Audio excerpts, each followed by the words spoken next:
খেতে বসছি বন্ধুরা। এই দেখো কাঁচা লঙ্কা,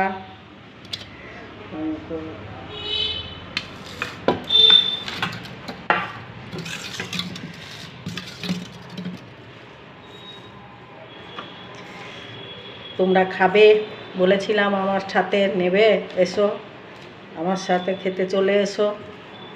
একা একা খাচ্ছি, আমার লোকটা নেই, কি করব বলো, পেটের জ্বালা বড় জ্বালা, তাই খেতে হচ্ছে।